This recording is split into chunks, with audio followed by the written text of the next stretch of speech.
that closer, yeah. Just check and see here.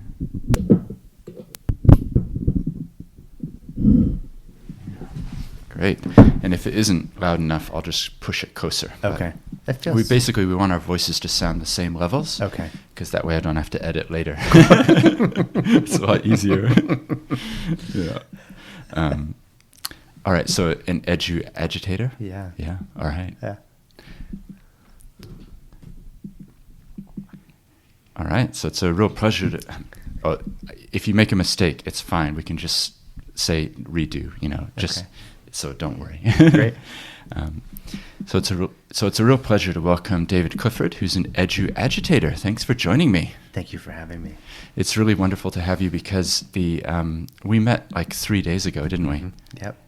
And to turn around from meeting on a Friday to recording this on a Monday, like that's about the fastest turnaround I've ever had. Is that right? Yeah, it is. But I'm excited to have you here because you were presenting just yesterday, like 24 hours ago, Yes. presenting at TEDxChristchurch, right? Yes, I was. Yeah.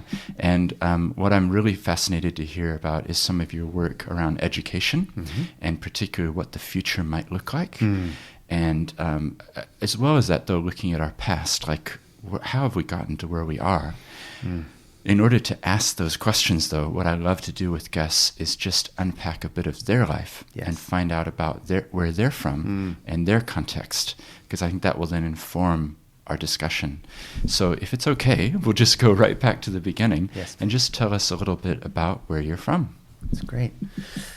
So I was born in Pasadena, California. Pasadena is it's a suburb of Los Angeles. And then I was reborn in Oakland, California, when I went up there to go to college to study jewelry. So that early childhood, like, Yes. do you have strong memories of growing up? Like, let's say age 5 and 6, like, what was it like for you? What was life like? We're going right back, you can tell. We're not going to jump to college. We're going to go right to the beginning. Yeah, you went right to that age. So 5 or 6, for me, that was preschool and kindergarten. And that was really the beginning of a time that lasted for a good 15 years or more of really questioning my intelligence and my worth. And most of that comes from school. And I remember kindergarten, Miss Jansen, who was a little tiny but hardcore German teacher. Right. And I remember Sounds coloring. like you remember her really clearly. Very huh? clearly, because it was the beginning of really understanding that there is a right way and a wrong way to do school. I see. And I was coloring in a zebra or a horse. It was some hooven animal. And she reprimanded me for coloring outside the lines. And I thought that was harsh and a ridiculous thing to come down on a kid for. And that was, again, the beginning of really being cautious about following the rules. Right. And so I spent most of my career in education, really through high school, scared of making mistakes, which is a really terrible place to be when really schools are about taking risks and failing and learning from those. And was there a particular area that you enjoyed, like at school? Like, I was thinking, is it possible to categorize? Did you enjoy science more or other things? Or what? Yeah, just describe yourself, I guess. Yeah, I was if you look at pictures of me, there's those ubiquitous class pictures, and all the kids are lined up on benches or chairs or sitting crisscross applesauce. And then there's me, almost in every picture, like a deer in headlights, just terrified. And I was terrified of school and people in general. I was a super duper sweet kid. But I wasn't great in sports. I couldn't read well. My sister was an amazing reader and just read all kinds of books, and that just wasn't my jam. And I had a hard time sitting still. But what I did find was my place of belonging really in school and in class was definitely art. Right. And definitely reading people and reading their eyeballs or their energies, really just trying to fit in. So the combination of the social dynamics of school, and I think about too, just I really liked girls a lot. And I think by the time I was in first or second grade, I must have been married about 6 times. Right. Yeah. But so art and friends. Yeah. And the art, what sort of outworking did that take? Was it in sort of painting outside of the lines? Yeah, right. or what form did it take? Oh, man. Like I would draw tanks or I would draw dinosaurs. My father was an amateur race car driver. And so he was in his shop all the time. Right. And so I would build things. I had knives as a young kid. And so I would carve things all the time. Anything I could do with my hands. So that could be drawing or building things or working on my bikes. Right. Yeah. And the human side of things, like you mentioned, being able to read people. Yeah. Was that something that you think you were sort of born with, or did it develop as in a way, a defense mechanism or a need to like fit into the situation? 100% defense mechanism. Right. As I'm learning, I'm almost 48, and as I'm learning as a grown man what it really means to be intimate with friends, with my wife, with my children, so much of learning how to be intimate comes from modeling from parents. Right. And when I look back, I know now that my yearning or my need to read people was my absolute need to belong, because my parents were working all of the time. Right. They're of that generation where that's how you provided for family. And when you're working all the time, that also means that you're not fully paying attention to your children, and your children need that attention and that love. They also, they were great, kind people. My mother's still alive. My father passed away. But they also did not express a whole lot of emotion. And they really didn't want to be married. So what do you do when you're unhappy in a marriage? You are you have infidelity, or you work. Right. And I think they did both. Yeah. And so as a way to want to belong, because all humans want to belong, I read people. Yeah, that's fascinating. I think it's really interesting as well, just the comment that you're making is, for a child, spending time with a child, and feeding into them, you're valuable, you're special, you belong. That's like the biggest gift that a parent can give to their children, isn't it? Huge. Beyond okay, let's practice our ABCs, or, like all that stuff. Yes. It's that you belong, you are part of something. I see you, I love you, exactly, and you belong. And really, the ABCs and the math mean nothing if a child does not feel that they belong to something. And whether that's your family or the classroom or friendships, if they don't have that basic substrate of belonging, of love, self-love, ultimately, that is going to carry through, even if you're a straight A student and you go to the best colleges. Yeah. How would you say it? Again, that lack of belonging, but not having that belonging, and then ultimately not having that sense of purpose. Yeah. Well, the word I want to use is foundation. There it is. Yeah. Yes.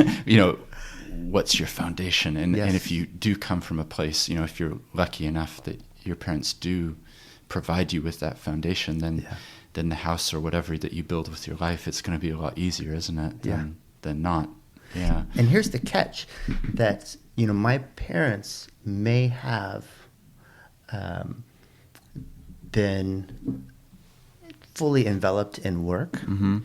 I do know that when we were together, they did see me, and they did see that I had these gifts or I had these needs, and I always felt that they believed in me. Right.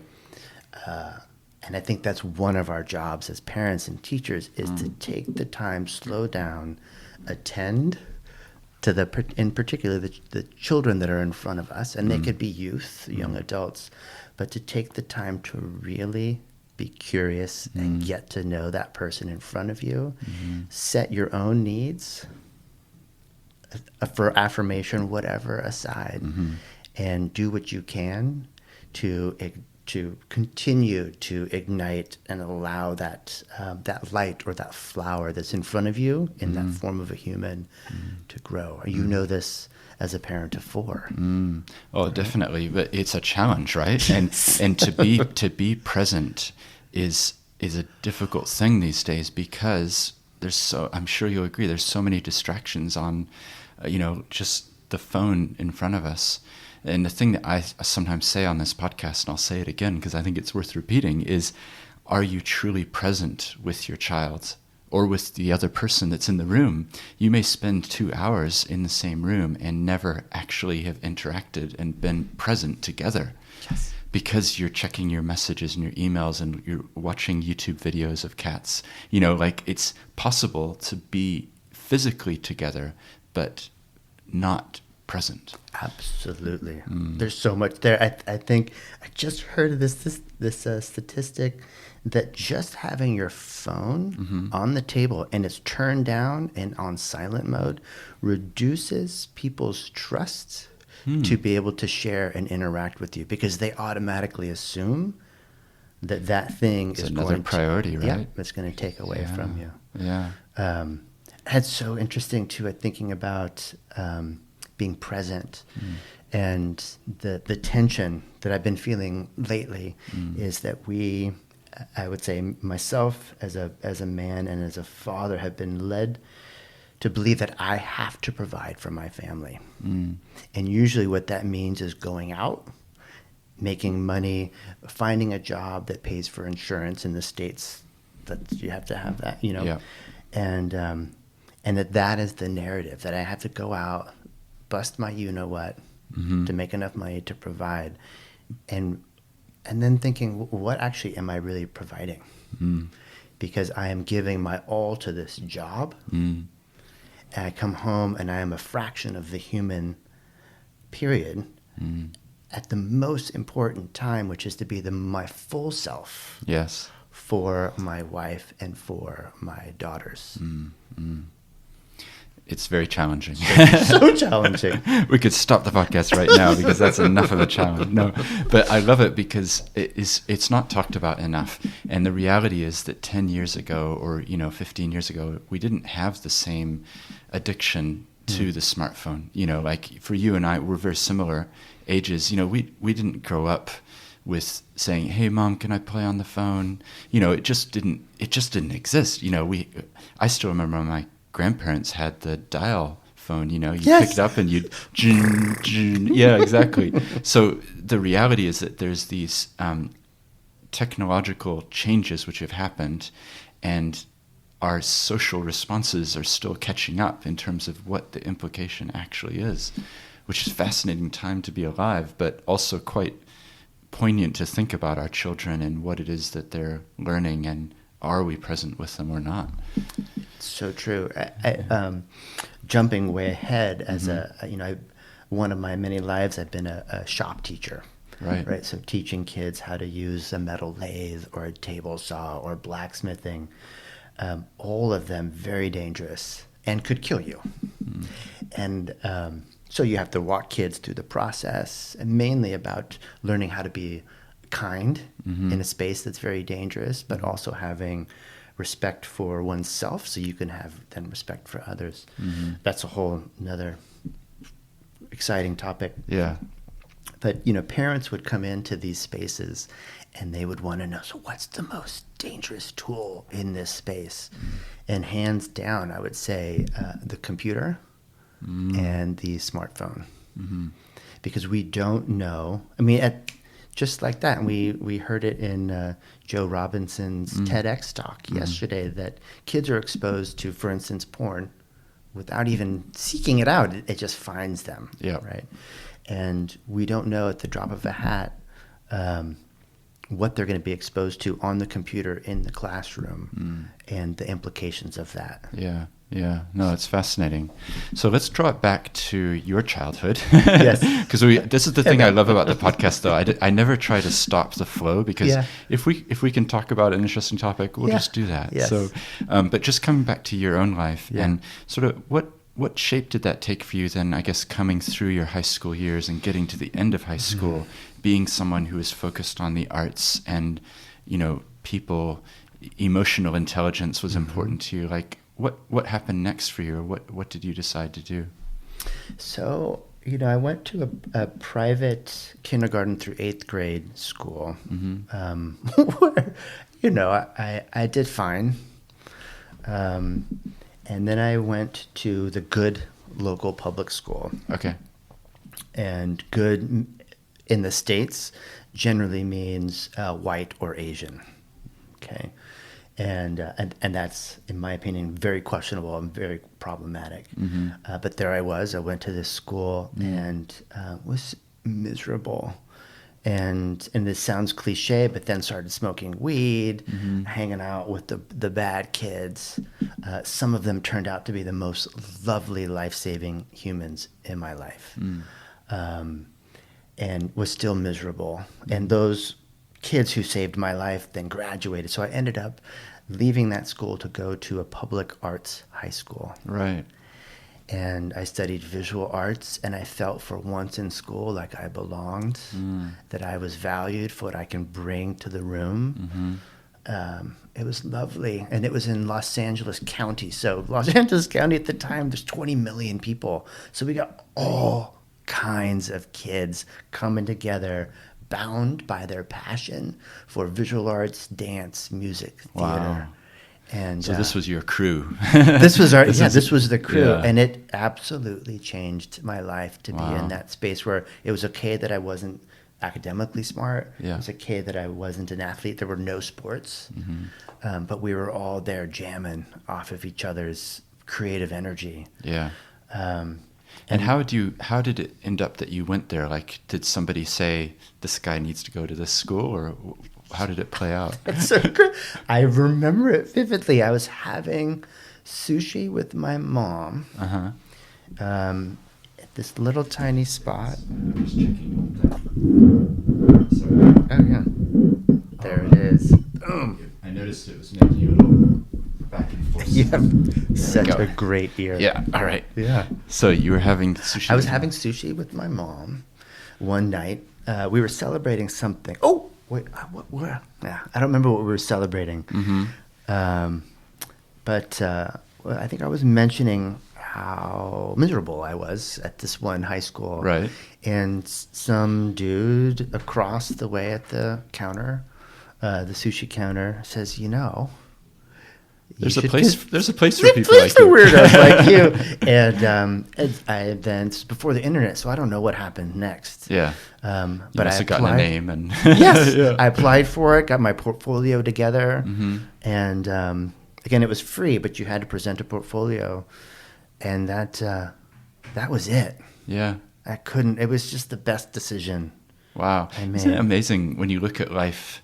Because it could have, if you hadn't been having sushi in that particular restaurant at that particular moment, when there happened to be someone who overheard and said, "Hey, you should check this out," where would you be today? You know what I mean? Like, it's in serendipity, is it? Yeah. That's really fascinating. It was. Yeah. And then at the school, like, I was with my people, and then there was this teacher. His name was Joe Gatto. He taught figure drawing. And figure drawing is there's generally a naked person in the room, which, again, I was 16. And to feel respected as a young adult, to be mature enough to handle to be a naked man or a naked woman to then draw from, it was also really empowering, because I had felt, and I still feel in education, that we do not give the respect and trust that future adults, aka these kids, Right. Deserve. Yeah. And this guy, Joe Gatto, saw me, and I felt like he saw all the kids. Yeah. Right. And it sounds like he was present enough to see you, right? Like that's the key thing. Yep. Yeah. I mentioned before we started recording that my daughter had done a talk, and she was talking about being present, and that time and that input is so critical. And it sounds like that teacher was that for you. Yes. What do you think had shaped that person's life to be that way? Why were they focused like that? Why was Joe focused that way? Yeah, why was Joe that way? Do you know? I don't know. Yeah. It's interesting. I'm super emotional thinking about it. Yeah. Yeah. What's emotional too, it's fascinating, is that he had the same impact on my wife. And we went to completely different schools. She's 5.5 years older than I am. And she had him for a college class. Right. And she also holds him as one of the few teachers in her life of learning that really saw her. Wow. I think. What a legacy and a testament to that person, right? To have influenced so many, because presumably you're just a small sample of the potentially thousands of people that were impacted by this person. Yeah. And how often do we, well, I'm willing to say this, we don't give enough respect to teachers. The role that they play in our children's lives is incredible. And that person impacted you in that way, impacted your wife in that way, impacted thousands of others in that way. Yeah. Like, what an amazing legacy to leave. Yeah. Yeah. I wish I knew what brought him to that space, but he had a fierceness to him that was captivating, and I would say that most students did feel captive by his unrelenting need or belief in your ability to be a craftsman or craftsperson in whatever it is you chose to do. And he was actually a trained jeweler. Oh, in fact, I'm wearing a ring that I made 27 years ago, inspired by his designs. Right. That's so cool. It's fascinating. I love it. Yeah, no, it reminds me, I recorded an interview with someone recently, and I'll get the quote wrong, but you'll get the sense of it, that the legacy that we leave isn't inscribed on stone. It's in the people and the lives that we've touched. That's beautiful. Yeah, it's that thing, isn't it? It is. And I can't help but think of my grandmother, who was a teacher. She was a kindergarten teacher, and she used to get people coming up to her, and they were grown-ups by then. Yes. She taught in the same place for 40 years. So she used to get people in the supermarket saying, "Oh, Mrs. Moe, you were my kindergarten teacher when I was 5 or 6 or whatever." And that legacy was incredible, that she had inputted into their lives in such a valuable way. It's amazing. Yeah. And I think how fortunate it is that all of those people got to experience a great teacher like your grandmother or a great teacher like Joe Gatto. Yeah. And then the flip is, I think, how many teachers there are out there that shouldn't be in front of children. Right. And just as you can see, and when I was trying to build this school, Design School X, did empathy interviews with countless people.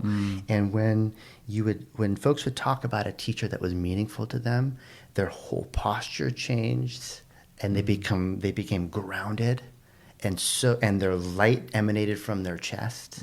It was amazing.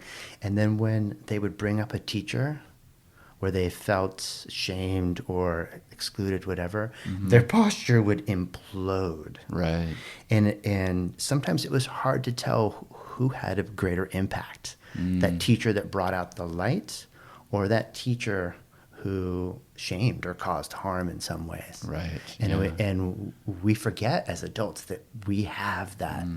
And especially in this day and age where we all feel so invisible, and teachers feel undermined all the time, that we adults forget that we have an immense amount of power to liberate, the light inside kids or to diminish or manage or oppress that light. Which is a challenge for all of us, whether we're a teacher or not, isn't it? Because Oh, my heavens. whether it's your niece, your nephew, the person, the neighbor's kid, whoever it is, like, what role are we playing to either empower or disempower Absolutely. their visions and their dreams? Because this is great. And I'm just thinking, let's bring it up more to what you're involved in now, but just describe, because is that sort of the arts and things, is that what you got into immediately after high school? Was that an area that you were working in? So high school, and then I went on to art college, where I studied jewelry and metalsmithing. Okay. And printmaking. How did you choose metalsmithing? It's funny. I first attended, it's called the California College of Arts and Crafts in Oakland and San Francisco. And I originally went there to study industrial design and product design. And I got through about a year and a half of the program, and something didn't feel right. And two things didn't feel right. One is that I wasn't really making anything. I was making these prototypes to get an idea across. And the other thing is I was really just playing into the capitalist system of designing stuff to get people to buy stuff. Right. And I didn't really have the language to articulate it, but it just didn't feel right. And I was also taking this class at the time, a jewelry class. Okay. And jewelry is ultimately one of the oldest forms of industrial design or product design, and it's about body adornment and it's an opportunity to allow people to express themselves and their identities. Creativity, And I got to make it. And it required such fine motor skills, and I do feel that my hands are infinitely more intelligent than my actual brain. And my hands actually make my brain more intelligent. And they connect to more parts of my body than just my brain. And so when I was making, I just felt alive and purposeful. Yeah. So that's what I studied. That's what I have my degree in. And I had, again, a handful of jobs. I worked for a feminist metalsmith, Harriet Estelle Berman, making her work. She was awesome. And I then stumbled into teaching. And I was a substitute teacher for my old jewelry teacher. And I was going to teach machining and jewelry. It turns out that the school really liked me. I kind of liked the school. I kind of liked the kids. But really what got me juiced to teach was that here I was in this college prep high school. And a very elite private high school with this old shop program. And I would have kids come up to me really questioning my intelligence. Like, oh, did you go to college? Like, do you have to? And thinking, and they also look down at the hands as something that those people do over there. Right, sort of menial labor sort of thing. Yes. Yeah. And to me, my hands saved my life. And creativity saved my life through middle school and high school. And so I got really fired up because I both saw the potential of a human being diminished right in front of me because they had this idea of the arts. And so that was the positive side. And the other part was very rageful. I was like, how dare you think that this stuff isn't important? And the school offered me a job. But just to pick up on that point, how often does that happen? Like, I see it quite often in the separation of the human mind or the intelligence from the emotional sort of spiritual side. Like people tend to, like for better or worse, our culture tends to elevate the intelligence and elevates the getting good marks and how much money did you make. And how big is your house? Like those are sort of status symbols. Whereas the softer skills, some of the things that you were sharing about, the emotional intelligence of being able to read a room or being able to empathize with a person, those aren't as valued, I don't think, in our culture. But They haven't. They haven't been, yeah. And they're growing Yeah. in importance. They are, for sure. Yeah. Yeah. But so often it's sort of split, like people get split into compartments and yeah. Absolutely. And I think of the left hemisphere skills that you just mentioned, they're very male, right? In our system, although in the States, 85-90% of all teachers are women, it's still a system that was designed by men, for men, and privileging intellect and the masculine. And so therefore, those more intuitive... That's the emphasis, right? Yeah. Ignoring these other parts that are so necessary. And all of us hold both masculine and feminine within us. And yet our system almost systematically segregates those genders within us that all exist within us. Yeah. So you're teaching in that place, and that's how you're getting into education. Yeah. Just take us up to speed, I guess. Yeah. Like what happened in terms of setting up the school and things like that. That we could probably have a whole podcast on that, right? Sure. But just if you could just describe what was going on and why you were doing that. Yeah. So again, thinking about when I entered this shop program, it had really gone to waste because the school moved from being an industrial arts school to a college prep school. Okay. But they kept the shops because it was part of the legacy. And what I felt is actually these kids, if they're going to go off and become lawyers and doctors, et cetera, they still need to think creatively. And working with your hands does develop so much more of the human. And I also noticed that I was teaching in the metal shops and it was mostly boys. And to me, that was problematic. And so that was really my first design challenge for equity was how can I create, how can I invite girls into a space that have culturally been excluding of them? And that was one of my first challenges. So how do I change the language? How do I change my own energy and my own posture and how I talk with students in the hallways so they can see the tattooed mustache guy as an ambassador of the shops out there with a different energy than a typical man in this space. Right. And so I slowly but surely built with my team this new shop program that was really equity driven, social justice driven, community driven. So you're learning these new skills, not just to benefit you and your transcripts for college, but how can you use these skills to benefit the world? And along the way, I got my master's in educational leadership so I can get new skills. I was in such a renaissance of learning at the time. And then someone said, because there were no shop programs at the time, this was 20 years ago when they were almost all eradicated in the States. Now they're a hot thing now. Somebody said, hey, David, there's this guy, Jason, that you have to meet. He wants to start a boys' school, and he wants it to have a shop program and design program in it. Would you be interested? I said, yes, I'd be interested in it. And so I jumped on the opportunity. We had conversations, and that was really it. He wanted to build a school for boys, middle school boys, so ages 10 to 13, where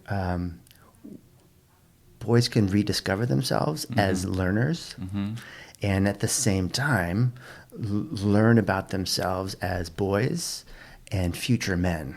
And because we had a social justice and creative bent to our values, we wanted to make sure that as they're going through this developmental stage within this school culture, that they were going to develop that awareness of their privilege as men, privilege as white men if they are white, and that they have a responsibility to be creative, to be ethical, to be equity driven, not just in middle school, high school, college, but well beyond. We were really trying to redesign. Our graduates, we imagined, were going to be these 40-year-old, healthy, self-aware men. Right. Right. Centered and able to contribute and grounded in who they were, and therefore also kind and generous to women and other men. Mm-hmm. Mm-hmm. Cool. So that's what happened? You did it? It wasn't easy. Yeah. We started with 17 boys, and then it grew within 3 years to about 90 boys. And it's been hovering around 90 to 100 boys for the last 8-9 years. Right.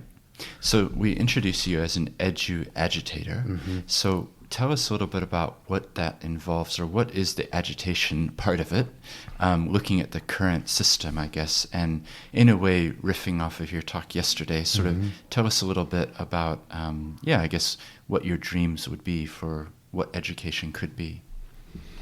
It's a small question. It's so small. That's a really interesting. I'm in a really.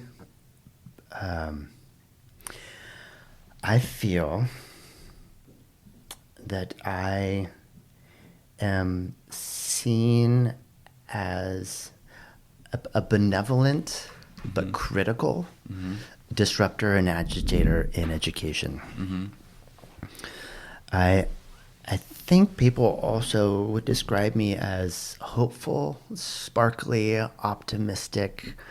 I try to infuse joy in the spaces that I'm working in. I believe that everybody is creative, and so I design spaces for adults and kids to rediscover the creativity in them that has been systematically designed out of them by schools. I mean, I say all of that because I am at a stage where I am not so sure that I believe in education. I definitely don't believe in schools as the method of liberating all the magic that's inside humans. And that's not a fully formed thought. It's just what is in my heart right now. And I wonder if we are really going to change education, I wonder if that's the place that we have to go. That we have to go to a place where we, as parents in particular, can say enough. Schools are prisons for our children's potential, their souls, their brains, etc. And I wonder if we were given permission to not believe in schools anymore. How many parents? I know many kids would be like, yeah, heck yeah, I'm out. But I wonder how many parents would be relieved and would pull their kids out. And together then we could reimagine what the system could look like in nurturing the future of humanity. Right now, I feel that all too many people are keeping their kids in schools out of fear. In fear of losing power and privilege, or fear of, that's one extreme, and then fear of their children going to prison or being killed. And then there's everything in between. It's interesting, isn't it? Because the reality is we each grow up with certain paradigms of thinking, and the paradigm for us is that we went to school. Yes. That's what we know. Yes. And I love this picture, it's a familiar one, but the goldfish bowl and the fish inside the goldfish bowl. Yes. They don't know that they're in water, that's all that they know. And so I hear what you're saying. I don't know enough myself to know if I agree with you yet, but I hear what you're saying, because for me, I definitely have a paradigm that school is the way, because I went to school. Right. And of course my child will go to school. Yes. And then at the back of my mind, I'm thinking, ultimately, I want them to get a job. To get a job, they're probably going to have to prove that they know stuff. To know stuff, they probably need to be taught. You know what I mean? Yeah. Like the system is definitely catering for, this is the way we can do it. Yes.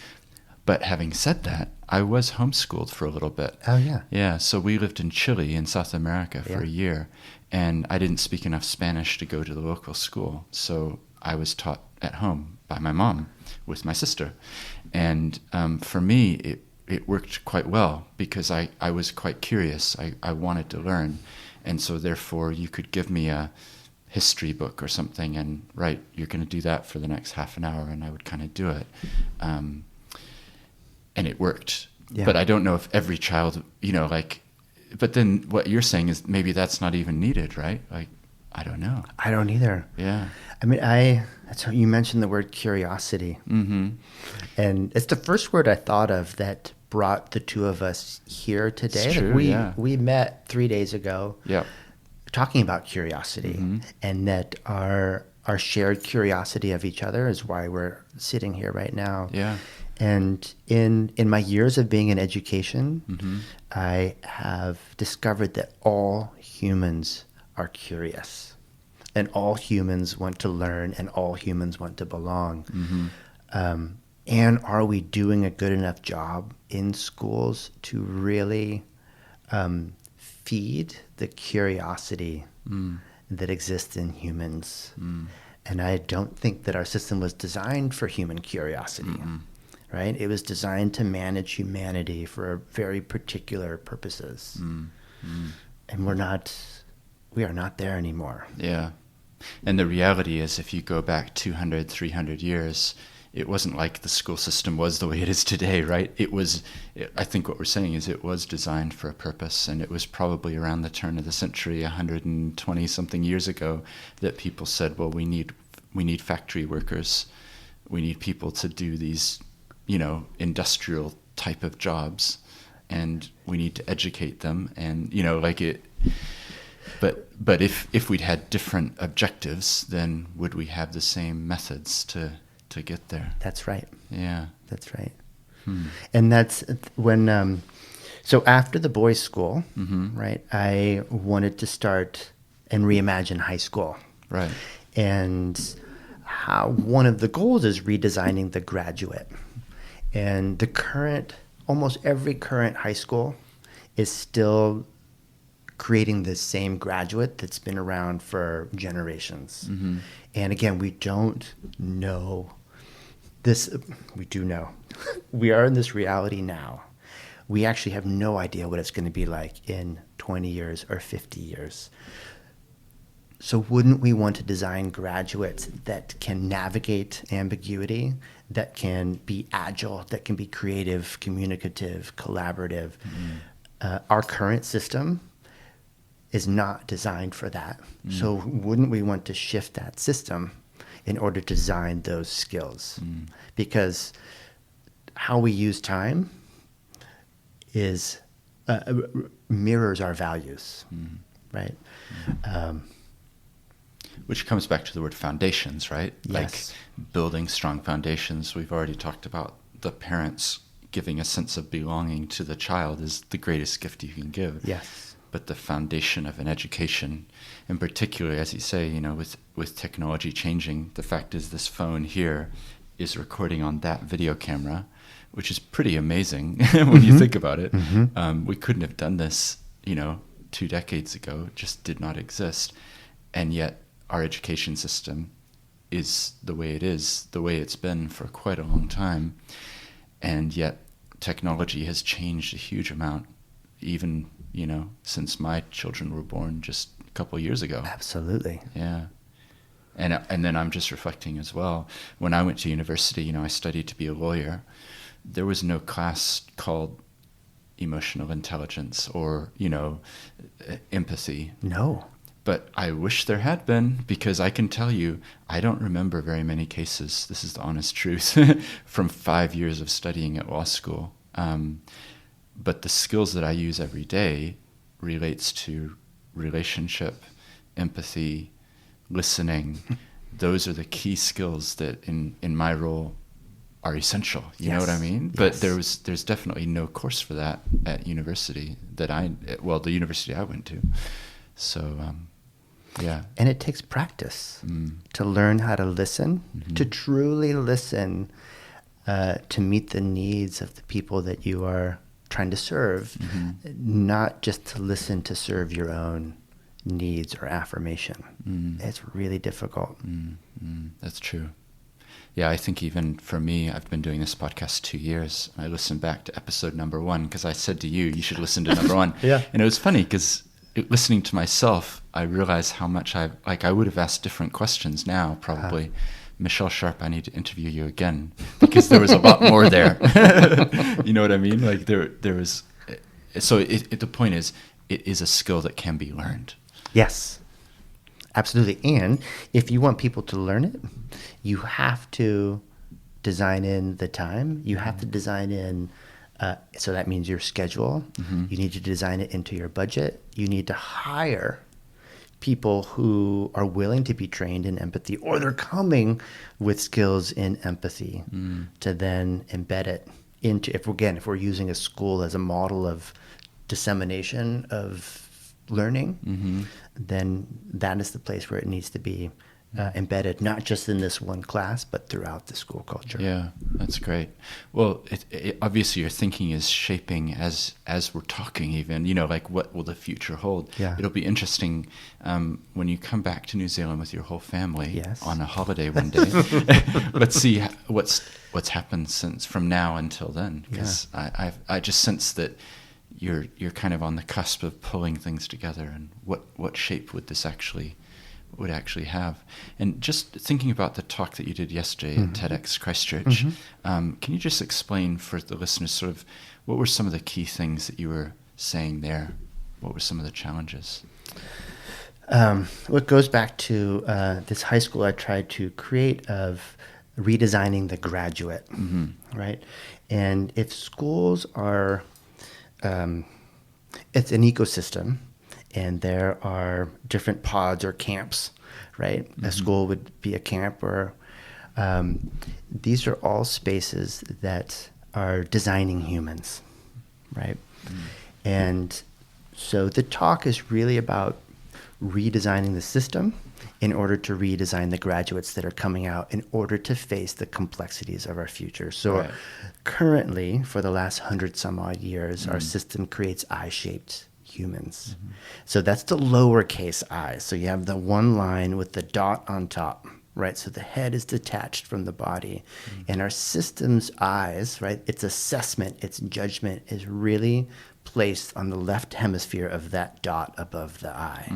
And if you look at those eyes, you line them all up, you put enough of them next to each other, they do start to look like that factory worker that you're talking about. Right? Yeah. And in between each one of those parallel lines are opportunities for a system to design fear, to design products to aim at you, to tell you that you're not good enough. All of them, they're designed to keep us separate, I see. siloed and isolated, right? And so then there's another type of human that I mentioned in the talk that Tim Brown from IDEO proposes, which is the T-shaped.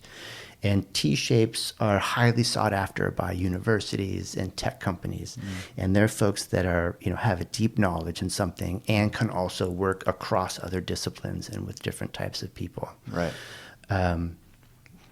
When as I'm saying it, really across the disciplines is what they were thinking. And maybe I'll get to that in a second. But it's still privileging, it's top heavy, right? And it's still privileging skill set. And the skill set is then privileging or is needed for this industrial model. And so what I'm proposing is that we need a new kind of human, which is the X-shaped human, which starts by reimagining how we look at the humans that are in front of us. And every human, before skill set, is coming with their rich story, right? Their rich strengths, and that's their foundation. So the strengths are these intrinsic strengths that we all come with. And we have different, so you might be an empath, right? I might be a wooer. Like these are things that come with us that are needed in working in a team, right? And they're a great way to level the playing field in a classroom because it's not skill-based, it's character-based, it is human-based, and it's what's needed, again, to have a really strong team. And then by focusing on the story of all of us, that's the part where time is created, heart and attention is created to notice and be seen for who we are. right? For where our family comes from, your mountain, right? Your Right. history, your truth. And when people feel seen and heard, they then trust you. And when you trust somebody, you have more courage to be vulnerable. And when you're courage to be vulnerable, you are, because learning is ultimately a vulnerable process, right? And you want kids to be vulnerable to learn. Because if they're on hypervigilance, afraid of being judged, you'll never get anything out of them except answer seekers, not question seekers, right? And wanderlusts. So that's the base of the X, right? And that's your foundation to build the courage to develop new skills, both academic, they could be hands-on, but they could also be the skills of knowing oneself and seeking to know other people and the world. Then lastly, having this substrate of identity and awareness and appreciation of one's identity with these skills, we can start to find our stance, right? And that stance helps us find our purpose, which is at our core. But our stance are our values that guide our decisions, from how we wake up to how we greet people, how we shop, how we do our work, how we design. And then if you look at the X itself, it's a much stronger structure, engineeringly speaking, than an I or a T. And then working all together, it becomes this incredible rhizome, which is an immense living organism. And eventually, this X, with its infinite possibilities, could heal humanity. That's the goal. Yeah. Yeah, that's great. And to achieve it, I feel I offered in the TEDx talk this practice called Liberatory Design, which I helped co-create. That's great. And I love the shape analogy, because it's so often, isn't it? And this really comes back to everything that we've been talking about. Concepts are one thing, but if you can explain it with a word picture or some image, all of a sudden it transforms. So I totally get, the eyes are separate and the head is removed from the body. It makes sense. And then in X shape, that there's actually connection points for different places to connect with others as well, which is a really nice visual image of what you're talking about. Cool. Yeah. I mean, it's so interesting. As you're then describing it back to me, I'm thinking about earlier in our conversation about being present. And I can still be in your presence, or thinking about being present with my daughters. Yep. I'm really good at carving out time to be with them before school and when I get home from work. But that just means I'm physically there. It doesn't mean that I'm emotionally there. And that's because by design, my head, which is really the workforce, has been separated from the lower part of my body, which is my heart and my gut. So I might still be present with them, but my mind is still on work because I'm a workaholic. And my heart, which is telling me, David, this is not healthy. My heart no longer, by design, does not trust. I'm sorry, let me rephrase that. My brain does not trust my heart and my gut, because it hasn't been trained to do that. But my heart and my gut is saying, David, you have to stop working so hard because your family and yourself are suffering. Yeah. No, that's great. Yeah, I mean, I really loved yesterday, but I have to admit, and this is being vulnerable, that through the day I kept thinking, should I be at home with my family, with my kids, right? And I think it's healthy to ask that question all the time. So I didn't stay for the after party or the after party. I went home, but I still feel like, did I make the right choice there? At least I was conscious enough to know that it was an issue, though. Absolutely. That's what I tell myself. And, this coming weekend, we'll do some other things. And I did feel like that TEDx opportunity was, like it's a once a year thing. It doesn't happen all the time, but it's that self-awareness, isn't it? The knowledge of like, what am I doing and why am I doing it, and connecting your head and your heart. It's huge. And I think too about purpose and joy. And what I've also learned, that there's a handful of things that are as important as this, and that is your children seeing you joyous. And whether that's in your relationship with your partner or in relationship with your work. So you being with TEDx all weekend, it fills you up. And you come home and that purpose, that joy is going to emanate from your body and your children. Even if you don't utter a word about what you experience, they're going to feel that. And it's hard to know that that's what's happening and what you need. You need to take care of yourself, to take care of your children. Well, that's the other thing, isn't it? And it does become a cycle of work. You know, you do have to take time and refresh the wells as well, don't you? Yeah. So just interested, the word liberatory design, is that how you phrase it? Just, what is it? Liberatory design. Again, that could be a whole podcast, I'm sure, but, just, tell us about it. Yeah, liberatory design is a hack of the design thinking process for liberation. Okay. And that's a huge word, and particularly huge coming out of a white man's mouth, right? Because my race and my gender have been just systematically oppressive for a long, long time. That's another podcast, which would be really fun to talk about. Liberatory Design was created in a collaboration with the National Equity Project, which is headquartered in Oakland, and then with the K-12 lab at the Stanford D School. Okay. And it really happened because there I was at the K-12 lab really examining where's the equity in design thinking, right? Design thinking is really the capitalist darling. Right, it's a way to do this process in order to learn something to then create a product. Get some outcomes, right? To sell stuff, right? And there are some really oppressive habits, well-intended, but some quite oppressive that are baked into the design thinking process. For one, since it's practiced primarily by white folk and white men, we, as to use your metaphor of the fishbowl, are quite unaware of so many of the privileges that have been designed to suit us, right? And so really, on my end, I wanted to hack the design thinking process to develop a self-awareness in myself as a white man of the biases that I'm bringing into every design scenario. And those are informed by how I was raised, by religion, my class, race, etc. And then lo and behold, so that was the K-12 lab. And then the National Equity Project, they would be the e-school, so they're doing equity work. They were exploring how design can be embedded in the equity practice.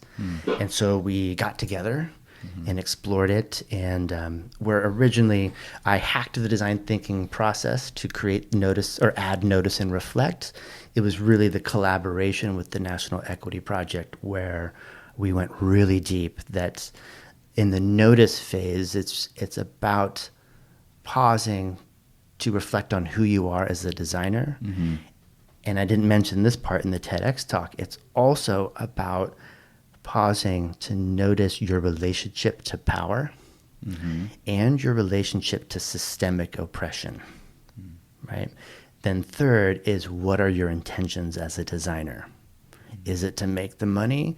Is it to be the savior? Or is it really truly to learn with folks, to share skills, to share power? It's a real disruption of the design process as a way to start to design for equity and ultimately liberation. And it's about, I guess, in a way, that empathy of knowing what other people are thinking or feeling, rather than just going straight from your own background or your knowledge, right? Yes, it's equity-driven empathy. Because if I just go to listen to you, I'm listening to you through my own filters. Right. But if I take time to think about who I am and how that might impact how I'm listening, that's some change. Also, when I work with a lot of kids, and many of them are kids of color, and they're coming from different backgrounds and classes than I I also know as I'm getting older and I'm wearing different clothes, and I have my beard and my gray hair, that I represent the man, right? And it's really important for me to have a humility and awareness of who I am as that representation, because my job is not just to extract stories from somebody in order to design this product. My job is ultimately also to be in relationship with people.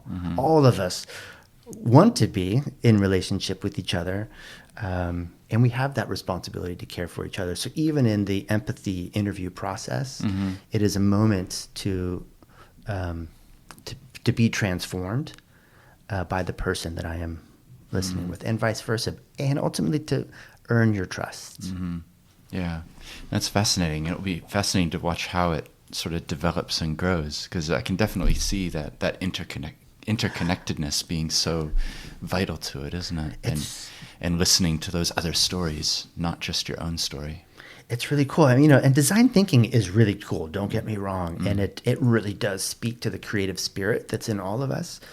And that is, of course, taken off as well. And it's been around for some time. Liberatory design is also fascinating because it is speaking to the humanity in us in a very different way. And it, too, is sparking up all over the planet with very little backing. It's just, that's the goal, is for something to be so irresistible that it then becomes infectious.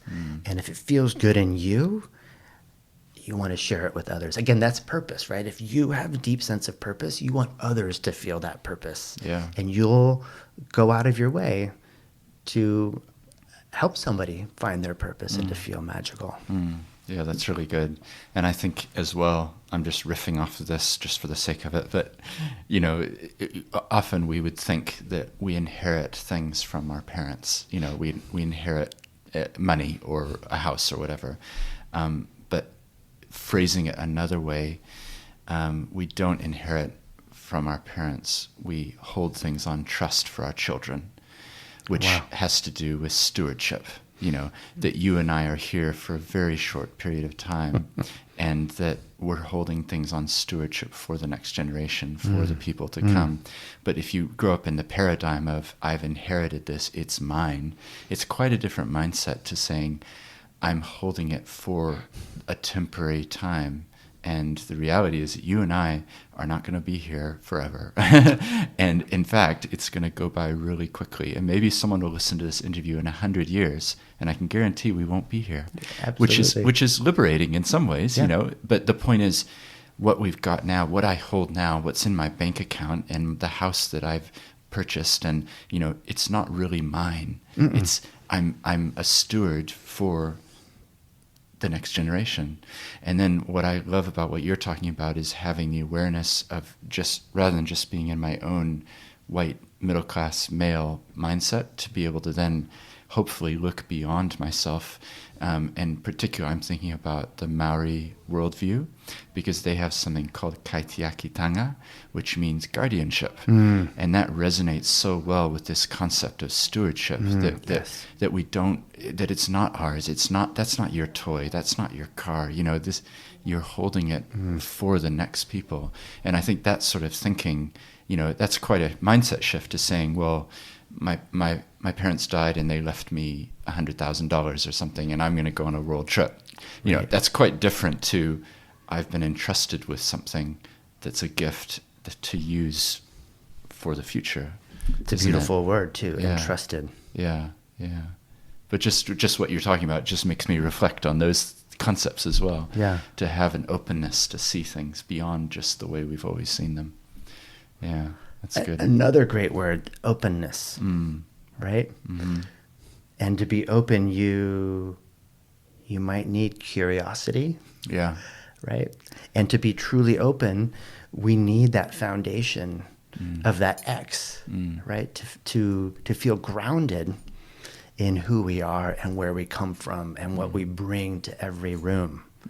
Right, that allows more opportunities to be open to other perspectives. But if we're constantly in a state of vigilance and fear, and of not being appreciated for who we are, it's hard to be open. It is, yeah.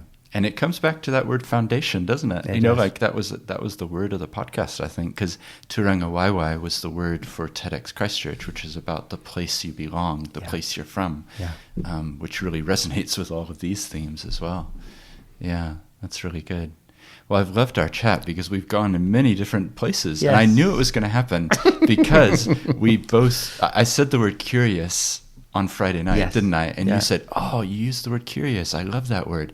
And I think we immediately hit it off. Yes. Because I said to you, sometimes on the podcast, I'll say, I'm just curious. That's right. And trying to frame that word as something that all of the listeners can also be, if the curiosity is what unlocks the door to a new understanding or a new conversation, isn't it? It's so true. Yeah. I think about again, curiosity and asking questions. Mm-hmm. And something that I've noticed over the years is that children, they ask questions from a state of curiosity. Mm-hmm. And slowly through schooling, adults start to ask questions out of confirmation, of being right, of affirming their beliefs, affirming their identity. And they have very different results. And it'd be really cool if we could maintain the asking of questions out of curiosity throughout. And being open to the children to draw outside of the lines when they're doing the zebra or the horse, right? That's right. And probably the teacher, if you'd drawn it, I don't know, red and orange or something, they probably would have said, that's the wrong color for a zebra. Didn't you know? There's a great quote from Sir Ken Robinson's book. Of course, the one that I love is Out of Our Minds. And I'm not sure if this quote is from that. But at one point, there was a teacher that was walking around a classroom. And the teacher looks at this one kid who's drawing something feverishly on a piece of paper. And the teacher says, what are you drawing? And the kid says, oh, I'm drawing God. And the teacher says, well, no one knows what God really looks like. And the kid says, you will in a moment. Right? Yeah. And it's the beauty of kids and their imagination. Yeah, definitely. Yeah. Well, it's been fascinating to talk with you. I really appreciate your time because you're here in Christchurch for a limited window, but somehow we grabbed an hour with you, so this is awesome. And the thing that really strikes me, to be honest, is back to your high school years. And you said you went to that new school and there was that one teacher. What was his name again? Joe Gatto. The fact that he clearly had such a massive impact on you. And my challenge for the people listening is, in whose life can you be the Joe Gatto? Because I think each of us can play that role of helping people to be open and curious, and whether you're a teacher or not, that's the point. Yes. So I really enjoyed that, and just clearly hearing how he had impacted on you, it really challenges me. What am I doing with my life in terms of, what am I doing with my life? How am I leaving a legacy with other people? Yeah, so thank you so much for your time. I really appreciate your coming in. Thank you for this opportunity. And clearly these podcasts is one of your legacies, right? It's a really incredible teaching tool. Well, that's my hope, actually. I'm glad. I'll just say that I think story is such a great way to communicate. And if you can listen to a person's life story and really go, oh, okay, they may not agree with you, but at least they know your background now to go, okay, I get where he's coming from. Now I've heard his story of when he was 5 and he wanted, like the story resonates with the impact of what you're doing, and I think too often in Western culture in particular, I could have just said, tell me about the school that you started. And if we didn't know that background, then it wouldn't have had the same resonance, the same impact. So, yeah. It's so true. And lastly, I will say that I feel like I have spent my whole career trying to innovate in education, mainly as a way to heal myself from education, and even from my own childhood. And that thought is not fully formed, but it's Interesting. Yeah. Well, I can see that you've got. What I love is how often you've laughed through the interview because I can tell that you've got joy there, and I think, and I love that. And if my kids could be taught by someone like you who brought joy to the classroom and encouraged them, as a parent, like that's all that I ask for. I want my kids to be happy, be joyful, enjoy their learning experience. So. It's been great to chat. So thank you. Pleasure. You gave me goosebumps. Thanks. That's good. Thanks. Thank you.